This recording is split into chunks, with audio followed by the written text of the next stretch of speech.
Holler if you hear me, and welcome to this week's edition of Ladies, because in spite of all the controversies and ongoing cases involving, our legal system, the Alec Baldwin Western Rust, the one that now, for better or worse, for good or bad, whether this film is the greatest Western since Unforgiven or the biggest piece of crap Western since Bad Girls, it will not matter because it will always be built under a shadow of controversy of Alec Baldwin and what he did to this film's cinematographer. And when you look at this trailer having dropped right now, you know that this will always be whatever goes on. And I'm pretty sure that in our social media encrusted world of today, that's always going to be the case whether this turns out to be a modern masterpiece or not. I know from day one of this tragedy happening that there have been comparisons to what happened on the set of The Crow with Brandon Lee.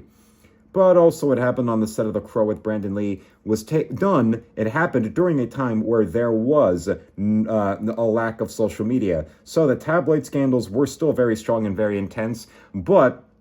because of you having those press outlets there, like, all the Entertainment Tonights and kind of shows like that, and even network news and even cable news doing round-the-clock reporting on the tragedy that took the life of Brandon Lee when a non-union cocaine-fueled film crew bought a snub nose from a North Carolina pawn shop near the location where they were filming and did not check to see if there was any live ammunition stuck in the barrel, which then wound up with firing the prop bullet, got the real bullet lodged inside Brandon Lee and took his life at such a young age with days left of the shooting schedule, and also his fiancée Eliza Hutton, if I'm remembering her last name right,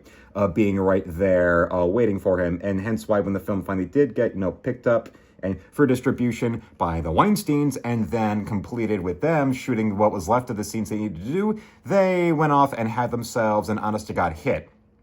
But also, the movie itself, The Crow, had already it being a popular comic book that went from the underground of the Detroit comic book publisher Caliber into finding its way in the mainstream bookstore circulation as a comic book outside of the superhero realm. It already had a big, strong audience behind it. And the themes of the movie of tragedy and coming back from the dead and vengeance and all of that actually does work in giving the film a meta-fictional quality. But with this trailer we've seen for Rust, it is a trailer that definitely reeks of a first trailer where they want to give you the most enticing but still vague imagery of the movie so that what you see is something that will bring you in to the world of the film and to what is going on without absolutely positively telling you everything, which it's nice to see. It takes an indie film Western that's been mired in all of the horrible press that Alec Baldwin's given this film to actually understand this. Because when you see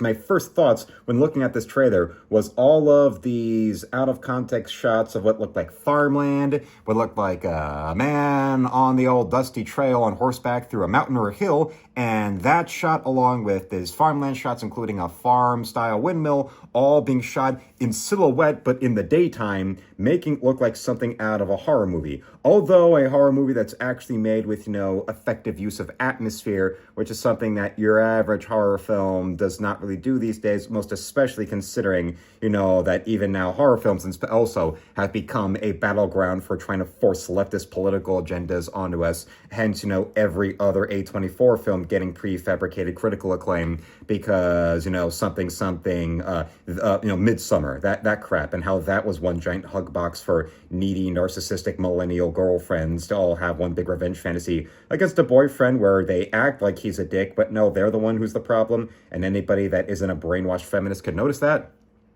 But with Rust, you see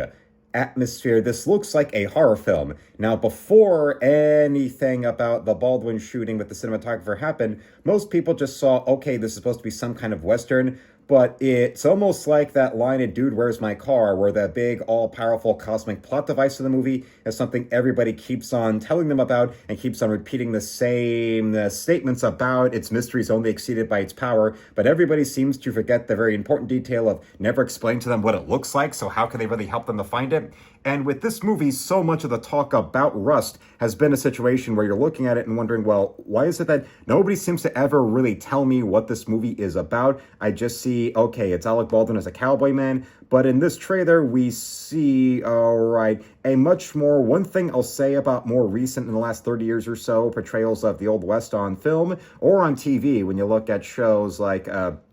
Deadwood and what have you, or more recent films like Appaloosa, what have you, they do visually, it looks a little more gritty and a little bit more true to life when it came to the Old West, of how, you know, out there on the dusty trail, out there on the frontiers, people were a lot grittier and a lot dirtier. So you see these Westerns of the last, you know, since I've been around, at least, since literally I was born the year Unforgiven was in theaters, people do look more sun-beaten. People do look more grizzled. The locations do look a little more weathered and beaten down by the elements. So it's the people, places, and things that are all fighting the harsh realities of what's going on in the world of that new frontier.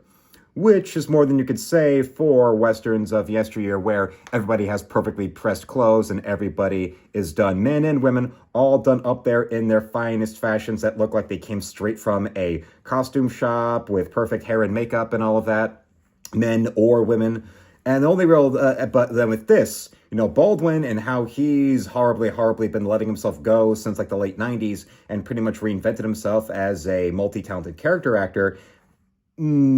having him grow that beard, and in the shots of what we see of him, he does look effectively like a man who's on the dusty trail. And yeah, the opening images of this, and then the tone throughout the rest of the images and narration and dialogue we get from this trailer gives you the sense of this being either a very, very dramatic kind of Western. There's none of that glib Joss Whedon humor thrown in, and there doesn't appear to be any kind of story or characterization that's built around trying to enforce 21st century Starbucks barista worldviews into this film. No, give or take one random out of context shot of a black prostitute in a saloon.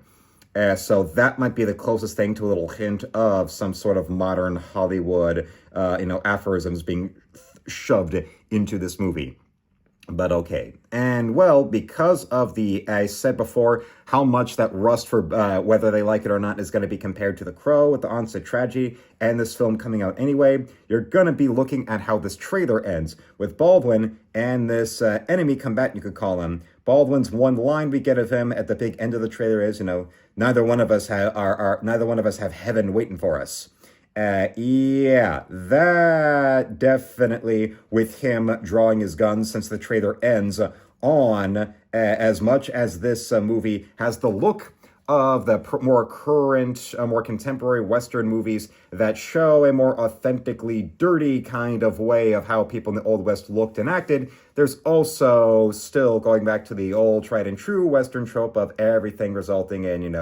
a big gun battle. Whether it's, at high noon right there in the middle of the town square, or if it's just randomly out there indoors, you draw the gun and out goes all the firing. Well,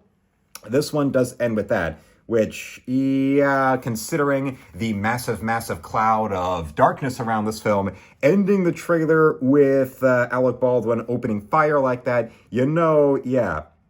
in this PC culture of today, you know what they meant by that. They know that was the greatest kind of shock tactic and maneuver to get you to remember this movie and remember this trailer when it comes out. But hey, it worked. This actually does look like an effective film, although 9 times out of 10, I will say that this is not going to be a film that's going to ever be able to really get out from under in the social media infused world of today, the sense of tragedy and horror and controversy around what Baldwin did. And that's not my opinion. I know I'm right. So I thank you for watching. Subscribe to the channel, hit 10,000 subs, become a member today, and shop at my art store at the second link below, where you can buy my art or commission me, or you can go and donate. So until then, felines, slam it, lick it, suck it, and see you, Space Cowboy.